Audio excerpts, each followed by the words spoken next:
তোমরা একে কি দেখো? এটা দেখছি আমরা ফোন দিচ্ছি, হ্যাঁ বলছিল কপিলাগুড়ি দেয় আমার ফোন দিয়ে আমরা গাড়ির সামনে আসবো। কপিলাগুড়ি যায় ফোন দিচ্ছি, সুন্দর করে হাই করতেছে গাড়ি তো রিক্সা হয় না, আমরাও কিছু তোমরা পরে আমি আরো জিজ্ঞাসা করলাম, স্যার আমি দপ্তর চেক করছি এই জায়গায় আসি, আমি কোন জায়গায়? পরে হ্যাঁ আমার এই জায়গায় ঠিকানা দিল, আমি এই জায়গায় এলাম, এই জায়গায় হওয়ার পরে হ্যাঁ আমার সিটিং মেরে পরিচয় এলো। ও বলতে বলছে তোদের গাড়ি লেগে সেই কথাটা বলে। তার আগেই দেখুন যারা ছিল, যারা ছিল আমার করে বলছে যে আমরা এই জায়গায় গাড়ি পাড়াইতেছি, তোমাকে গাড়ি পাড়াই যাও,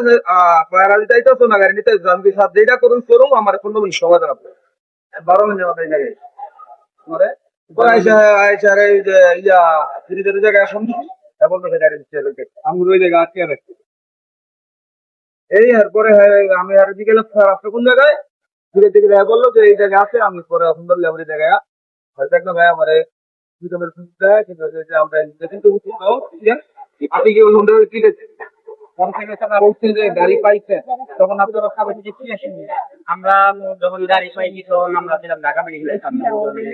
ঢাকা মেডিকেল থেকে আমরা বললাম কি তারপরে আমরা মোটরসাইকেল শেয়ার করবো, আমরা সর্বোচ্চ 15 মিনিট হইব আমরা এখানে আইসি পরে ওনারা ওইখানে চেক করতে দিল, কনস্টেবল ছিল, ওনারা জিগাইলাম যে ভাই আমরা এই ঘটনা আপনাকে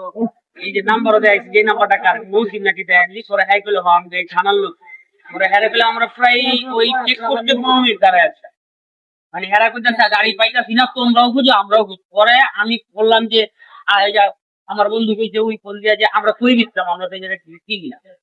পরে হ্যাঁ কইতাছে যে কই আছে, পরে আমরা চেক করছি, পরে কইলো ওই নাম হচ্ছে 40 টাকা, পরে আমরা চিনি না, আমরা ওই লোকের ভিড়া করে ঠিক আছে কোন জায়গায় এগো পাইছি 600 পর পরে এগো জি গেলাম, হেরা আস্তে সামনে গেল, সামনে গিয়ে যে একটা ফার্মের আমি বোঝাই আইলো, পরে ওইখান থেকে আমরা বলবো যে তোমরা ফ্যামিলি খুঁজে, তখন আমরা 3টা মোটরসাইকেল ছিলাম, আমরা 3 মোটরসাইকেল নিয়ে 3 দিকে গেছিলাম, কিন্তু আমরা গাড়ি